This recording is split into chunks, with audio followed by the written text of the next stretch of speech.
Hello and welcome back दोस्तों। एक बार फिर से स्वागत है आप सभी का आपके अपने प्यारे चैनल सक्सेस नॉलेज पर। जैसा कि दोस्तों आप सभी जानते हैं कि 12th फिजिक्स चैप्टर 3 में हम लोग के न्यूमेरिकल चल रहे थे और थ्योरिकल पोर्शन टोटल खत्म हो चुका है। हमारे लेक्चर 3 है, न्यूमेरिकल पार्ट का लेक्चर 3 है और इस पर ही हम लोग 5 अंक फिक्स करेंगे। आज की क्लास पर हम लोग क्या करेंगे, 5 अंक फिक्स करेंगे। वही सिलेक्टेड क्वेश्चन आज की इस वीडियो में बताऊंगा जो कि हर बार एग्जाम पर रिपीट हुए हैं। रिपीटेड क्वेश्चन बताऊंगा और 5 अंक में पूछे गए हैं। ठीक है, तो वीडियो को अंत तक देखना है यार, एक भी स्किप मत करना, क्योंकि ये वीडियो आपको 5 अंक दिला सकती है।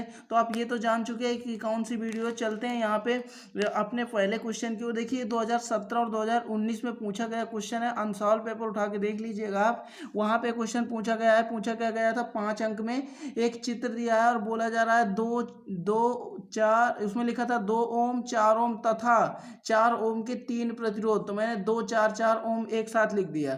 2 4 4 ओम के 3 प्रतिरोध चित्र में दिखाए गए हैं। देखिए 2 4 4 ओम के 3 प्रतिरोध चित्र में दिखाए गए हैं। तो यहाँ पे पहला नंबर कह रहा है परिपथ का तुल्य प्रतिरोध कितना होगा। जितना ये परिपथ दिया गया है इसका तुल्य का मतलब होता है कुल प्रतिरोध। और फिर इसके बाद दिया गया है परिपथ की मुख्य धारा यानी कि मेन धारा, पूरे टोटल धारा। मुख्य धारा का मतलब टोटल धारा कितनी होगी। फिर इसके बाद पूछा गया 2 ओम प्रतिरोध में धारा कितनी होगी। अगर सपोज हम सिर्फ 2 ओम की बात कर दें तो फिर वैद्युत धारा कितनी होगी। ये क्वेश्चन दोस्तों 2017 और 2019 में पूछा गया। नोट करिए, प्लीज नोट करिए आज की क्वेश्चन और आज का लेक्चर और आज की क्लास बहुत ही ज़्यादा इंपॉर्टेंट है। तो देखिए सबसे पहले क्या करना है, तो मैंने आपको देखिए बताया था, क्या बताया था कि जब कभी भी हमारा एक तार होता है, एक तार वो बंटता नहीं दो भागों में। जैसे कि यही तार इस प्रकार गया होता और फिर ऐसे बंट जाता, सपोज ऐसे बंट जाता, और यही तार ऐसे आया होता फिर सपोज ऐसे बंट जाता। अगर ये कंडीशन हमें अप्लाई मिलती तो देखिए ये तार एक था, इसके बाद 2 भागों में टूटा, फिर यहाँ एक हो गया। ऐसी कंडीशन अगर मिलती है तो हम लोग समांतर में करते हैं, या फिर खंडसा वाली कंडीशन मिलती है, जैसे कि यहाँ है 4 और यहाँ है 4। तो अगर आप नहीं समझ पा रहे हैं कि तार अलग अलग हुआ है तो यहाँ पे खंड बाई खंड समझ लीजिए। अगर यहाँ पे खंड बाई खंड आपने समझ लिया तो भी आपको दोस्तों कोई प्रॉब्लम नहीं होगी। दोनों तरह से मैं इसे कंप्लीट बताऊंगा। देखिए यहाँ पे मैंने बता दिया ना 4 4। अब खंड के ऊपर खंड तो समांतर, एक तार 2 भागों में विभाजित तो समांतर। अब देखिएगा समझिएगा, मैंने बताया था कि जब एक तार एक ही तरह से चलता है तो जैसे इधर भी एक प्रतिरोध इधर भी एक प्रतिरोध, ऐसे एक ही तार में जितने भी प्रतिरोध लगे होते हैं कायम होते हैं श्रेणी क्रम में। तो देख सकते हैं यहाँ पे हमारा 2 ओम और 4 ओम एक ही तार में लगे हुए हैं तो कायम होंगे, समांतर में हो, सॉरी श्रेणी में होंगे क्योंकि एक ही तार में लगे हैं। तो यहाँ पे आप लिखेंगे 2 ओम तथा 4 ओम के प्रतिरोध। इसी तरह आपको एग्जाम में करके आना है दोस्तों। अब अपनी जो न्यूमेरिकल क्लासेस होंगी वो एकदम एग्जाम ओरिएंटेड होंगी। अभी तक तो मैंने आपका बेसिक मजबूत करवाया 2 वीडियोजों पे, ठीक है। प्रतिरोध श्रेणी क्रम में होंगे, श्रेणी क्रम में होंगे। अतः तुल्य प्रतिरोध, ये लिखेंगे आप अतः तुल्य प्रतिरोध, यहाँ पे लिख देता हूं मैं अतः तुल्य प्रतिरोध। इतना लिखने के बाद देखो दोस्तों आप जानते हैं आर। अब देखिए ये फाइनल आंसर तो निकल नहीं रहा आर का, क्योंकि अभी एक प्रतिरोध यहाँ पे लगा हुआ है, तो इसको मान लीजिए आर डैश। मैंने बहुत पहले से बताया था R1 प्लस R2 जितने भी दिए हों उतने को ही जोड़ा जाता है। तो हमारे पास 2 है, पहला है 2 ओम और दूसरा है 4 ओम, तो इक्वल टू कितना आ गया दोस्तों 6 ओम। अब देखिए ये हमारा 6 ओम निकल के आ गया आर डैश। अब मुझे ये बताइए ये जो तार था इसमें मान लीजिए यहाँ पे एक प्रतिरोध लगा था और यहाँ पे एक प्रतिरोध लगा था। यहाँ पे मानो ये 2 था, ये 2 था। अब इनको हम लोग श्रेणी क्रम में जोड़ा तो 2 2 4, तो ये मिलके क्या हो गया, 1 हो गया। मतलब ये चिपक गया तो ये 4 ओम का प्रतिरोध बन गया और ये एक ही तरह की हमारा एक तार में हो गया, सीधे सीधे एक जगह प्रतिरोध सिमट के आ गया। तो ये दोनों प्रतिरोध सिमट के एक जगह आएंगे तो कितने ओम के हो जाएंगे, 6 ओम के हो जाएंगे। अब देखिए मैंने यहाँ पे बताया था कि जब एक तार 2 भागों में टूटता है फिर एक हो जाता है। सपोज करो ये कोई तार है और ये एक भाग में ऐसे टूटा और एक भाग में ऐसे टूटा। अब ये ना कह देना कि यहाँ पहले से समांतर में जोड़ा जा सकता था, क्योंकि यहाँ पे 2 प्रतिरोध लगे थे ना। अगर यहाँ पे भी 2 प्रतिरोध लगे होते तो पहले हम इनको श्रेणी में जोड़ लेते, एक बना लेते, फिर खंडसा होता तो समांतर करते। अब ये हमारा श्रेणी में दिया गया था तो इनको हम लोग श्रेणी में जोड़ लिए, अब ऊपर नीचे क्या करेंगे, समांतर में कर देंगे। तो ये 6 ओम का हो गया। अब देखिए ये तार अलग अलग हुए और यहाँ आके फिर ये एक हो गए तो समांतर की पहचान मिल गई। दूसरी बात यहाँ पे खंडसा हो गए तो समांतर हो गए, मैंने अभी अभी इसमें पहले समझाया था, ठीक। तो यहाँ पे आप देख सकते हैं, तो यहाँ पे आप लिखेंगे 6 ओम तथा 4 ओम के प्रतिरोध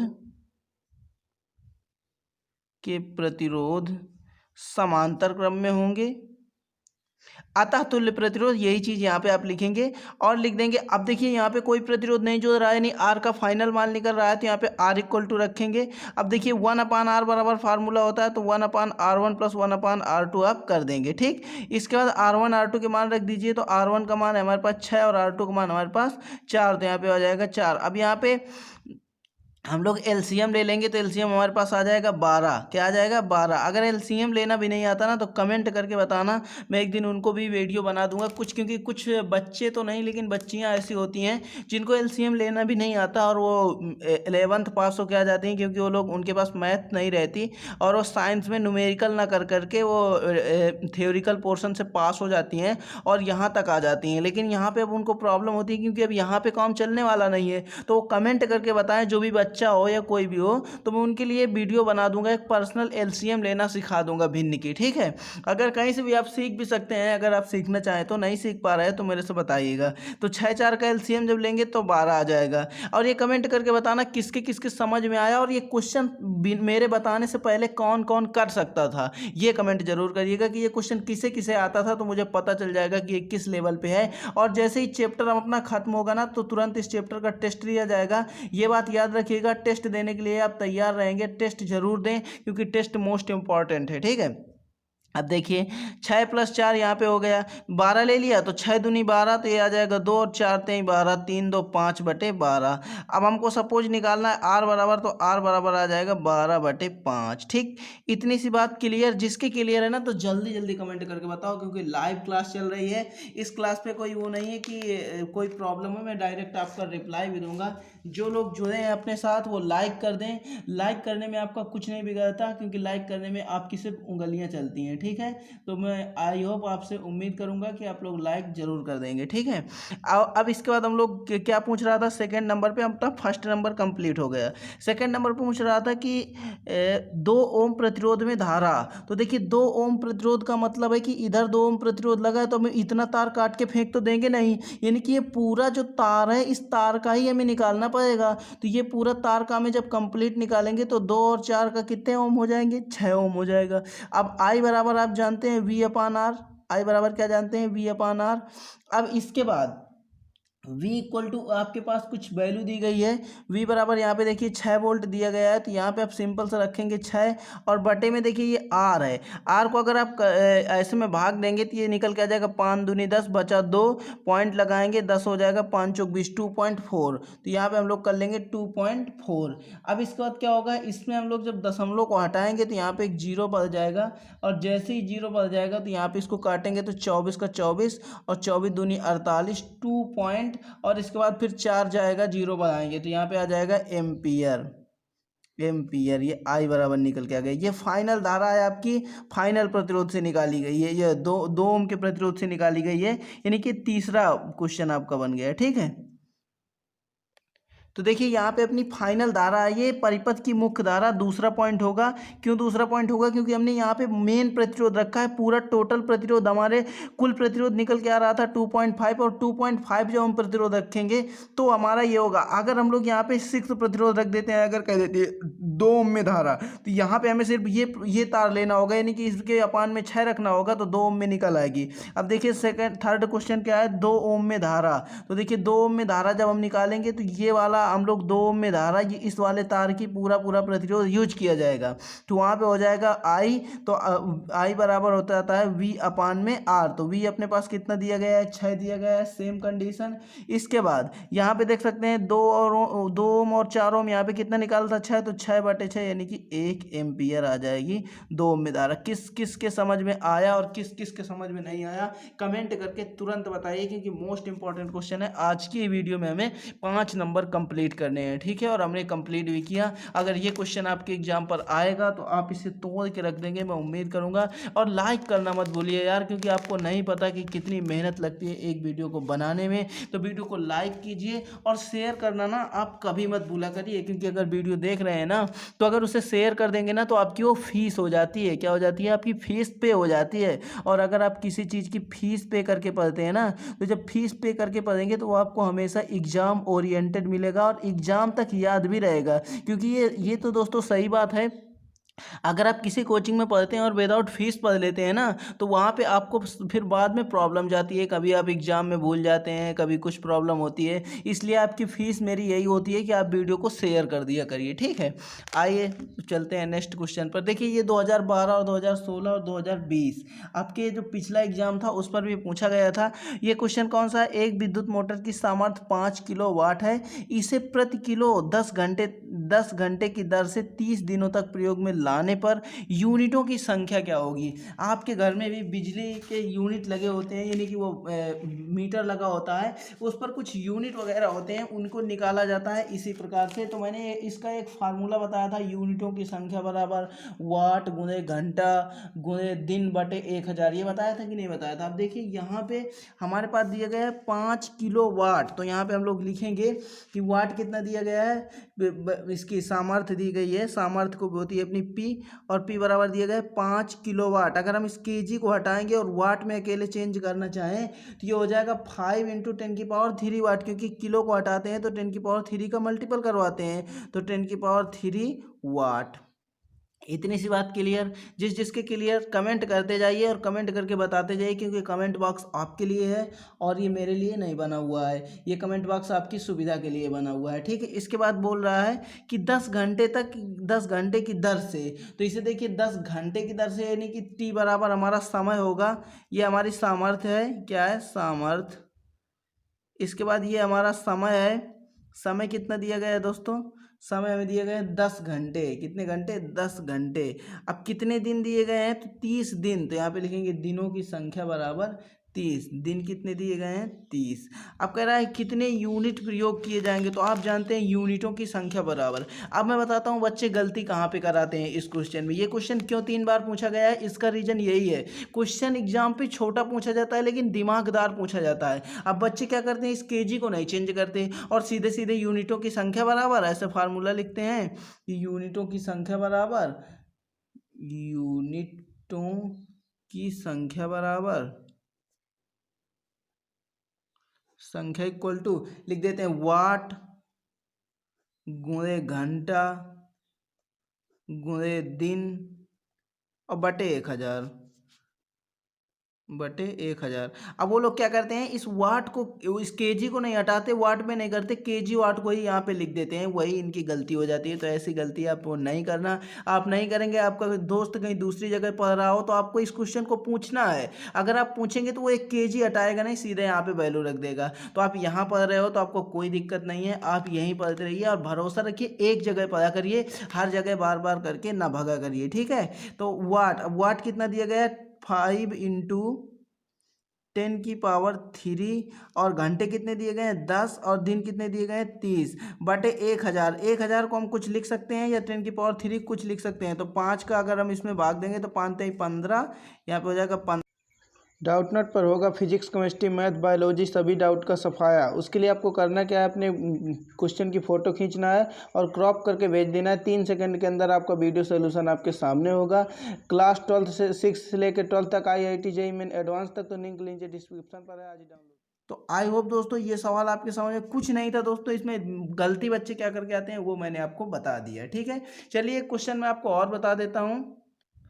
देखिए अगर मैं इस क्वेश्चन को बताऊंगा तो बहुत सारे लोग मुझे ज्ञान देने लग जाएंगे कमेंट बॉक्स में कि इतना छोटा क्वेश्चन हम तो कर आते हैं, कोई दिक्कत, लेकिन मुझे सबके हिसाब से पढ़ाना है। अंत में मैं एक क्वेश्चन करवा रहा हूँ, ये सिलेक्टेड क्वेश्चन है, ये एग्जाम पर इस बार आ सकता है और ज़्यादा मार्क का नहीं दोस्तों, 2 मार्क का पूछा जाएगा। मैं पहले से बता देता हूँ, 2 मार्क से ज़्यादा नहीं पूछा जाएगा, ठीक।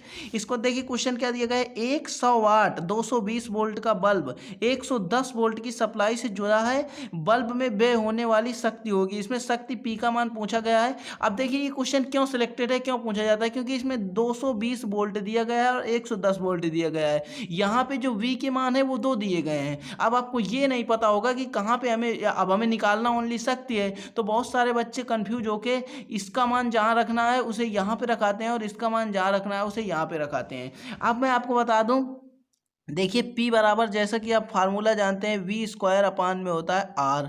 तो सबसे पहले अगर हमें P निकालना है तो हमें V अपान R की आवश्यकता होगी। तो देखिए कोई एक सप्लाई है, सप्लाई का मीन्स जहाँ से आप बहुत सारे तार निकाले होते हैं और एक बल्ब लगा देते हैं ले जा करके। सप्लाई मतलब आपका बोर्ड, एक जो बोर्ड है, तो बोर्ड से आपने प्लग लगा दिया और बल्ब को दूर ऑन कर दिया। तो मैं आपको सबसे पहले एक बात क्लियर कर देना चाहता हूँ कि जो आपका बल्ब होगा ना, जो आपका क्या होगा, बल्ब होगा, वो बल्ब जो होगा वो सप्लाई, शक्ति जो होगी वो सप्लाई की निकलेगी, बोर्ड की निकलेगी। और जो बल्ब होगा उसका हमेशा प्रतिरोध निकलेगा। किसका प्रतिरोध निकलेगा दोस्तों? बल्ब का प्रतिरोध निकलेगा। तो हमेशा जब आप प्रतिरोध निकालेंगे तो ये बल्ब वाली यूज करेंगे, और जब भी आपको शक्ति निकालना होगा तो ये सप्लाई वाली यूज करेंगे। इतनी बात क्लियर है ना? क्लियर है तो मैं आगे बढ़ूं, क्योंकि आपको देखने में भी प्रॉब्लम जा रही है।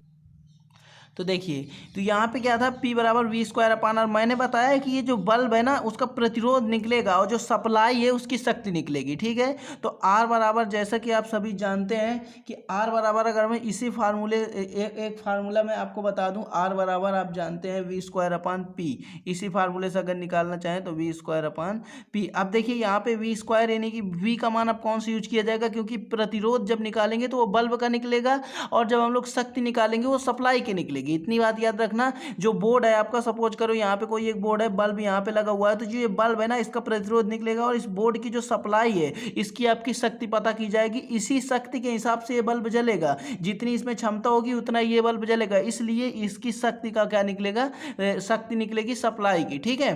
तो यहाँ पे वी स्क्वायर हम आर निकाल रहे हैं, तो आर की जगह में क्या यूज करेंगे, 220। क्या यूज करेंगे, 220 गुणे 220 कर सकता हूँ। इसके बाद पी कितना दिया गया है, 100, तो यहाँ पे लिख दूंगा 100। अब देखिए 2 जीरो यहाँ पे कट जाएंगे, तो हमारे पास कितना, 22 22 बाई शाम होता है 484। क्या होता है, 484 ओम। अब देखिए यहाँ पे हमें पी इक्वल टू निकालना है, तो देखिए अब मैंने बताया ना पी सप्लाई का निकलेगा, तो यहाँ पे 110/484, 110/484। इसको आप फाइनली कट कर दीजिए। जैसे ही आप कट कर देंगे तो 484 को जब 110, देखिए स्क्वायर है ना, तो यहाँ पे 110 एक और आ जाएगा, ठीक। इक्वल, अब 11 का 11 ग्राम क्या होता है, देखिए यहाँ पे, अब इसको आप आराम से कैंसिल कर सकते हैं, 2 से काटिए। तो 2 से जब काटेंगे आप, तो फाइनली आपके पास जो निकल के मान आ जाएगा वो आ जाएगा 25 वाट। क्या आ जाएगा, 25 वाट। अगर आप काटना चाहते हैं तो काट लीजिए, कोई प्रॉब्लम नहीं है। 11 से 11 11 क्या होता है, 11 11 11 से आप काटेंगे इसको तो आसानी से कट जाएगा। देखिए 11 11 11 चौक 44, 11 चौक 44 कितना बचा, 4, 11 चौक 44, 44 बचा, फिर से 11 चौक 44, और ऊपर बचा कितना, 100। देखिए ये डबल जीरो थे 100, तो इसको 4 से काटेंगे तो कितना आ जाएगा, 25, ठीक है। 11 से पहले आप काटेंगे तो 44 आ जाएगा, फिर 11 से काटेंगे तो 4 आ जाएगा, जीरो जीरो बच जाएंगे, 10 गुणे 10 100/25 आंसर आ जाएगा। आई होप दोस्तों आप सभी के क्वेश्चन ये समझ में आया है। अगर समझ में आया ना तो वीडियो शेयर कर देना और लाइक कर देना, चैनल पर पहली बार आया हो तो। बस आज के लिए इतना ही, मिलते हैं नेक्स्ट क्लास में।